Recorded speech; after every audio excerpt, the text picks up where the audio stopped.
ஆண்டவனாகிய சிவபெருமான் பூலோகத்திற்கு படியிறங்க வருகிறார். அப்பொழுது எப்படி படியிறங்க வரார் தெரியுமா?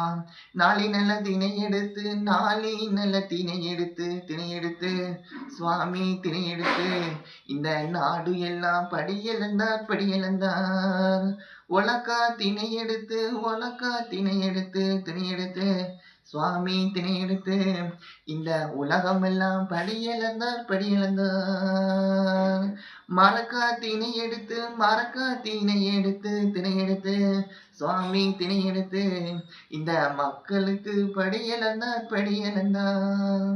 அப்பேற்பட்ட கைலாசத்தில் இருந்து சிவபெருமான் பூலோகம் வந்து மக்களுக்கும் ஜீவராசிகளுக்கும் கல்லில் இருக்கும் தேனுக்கும் நத்தில் இருக்கு சிப்பிக்கும் முதல் கொண்டு எல்லா ஜீவராசிகளுக்கும் ஆண்டவனாகிய சிவபெருமான் படியிழந்து வந்தார்.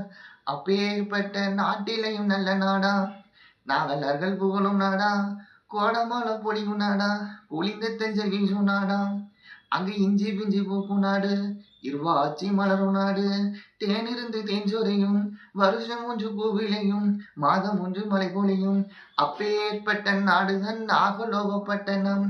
அந்த நாகலோகப்பட்டணத்தில் யார் யாரெல்லாம் வாழ்ந்து வருகிறார் தெரியுமா? நாகலோகப்பட்டணத்தில் நாகக்கண்ணி நாகராஜன் நலமுடனே வாழ்ந்து வரார். அவருக்கு சொத்து இருக்கு, சுகம் இருக்கு, சொத்தான குழந்தை இல்லை. ஆடு இருக்கு, மாடு இருக்கு, அடுக்குமாடி வீடு இருக்கு. அவருக்கு கையால குழந்தை இல்லை. மழை பெய்த முத்தத்தில் மண்ணலைய குழந்தை இல்லை. கத்தரிக்காய் தோட்டத்தில் கத்தரிக்காய் காய் பறிக்க கை குழந்தை இல்லை. என்னை அம்மா என்று சொல்வதற்கு எனக்கு ஒரு மகளை இல்லை. என்னை அப்பான்னு சொல்வதற்கு எனக்கு ஒரு மகளை இல்லை.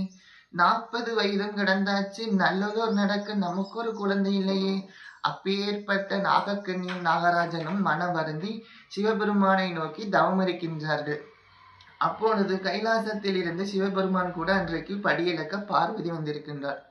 பார்வதி என்ன சொல்கின்ற தெரியுமா?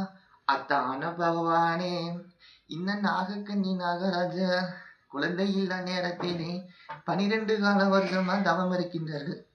நீங்கள் இப்போ அவர்களுக்கு குழந்தை வரம் கொடுக்கவில்லை என்றால் நான் கொடுப்பேன் அவர்களுக்கு குழந்தை வரும் அப்படின்னு என்று பார்வதி சொல்லும்போது, அப்போ சிவபெருமான் சித்திரபுத்திர நயினாரை வரவழைத்தார். சித்திரபுத்திர நயினாரை வரவழைத்து அவர் என்ன செய்கின்றார் தெரியுமா? இவரோட கணக்கு எடுத்து பார்க்கணும்.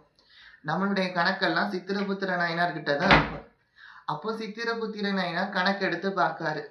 அப்போ கணக்கு எடுத்து பார்க்கும்போது நாகக்கண்ணி போன ஒரு ஜென்மத்திலே மருத்துவச்சியா பிறந்திருக்கா. அவ மருத்துவச்சியா பிறந்து பல குழந்தைகளை அழிச்சிருக்கா, பல குழந்தைகளை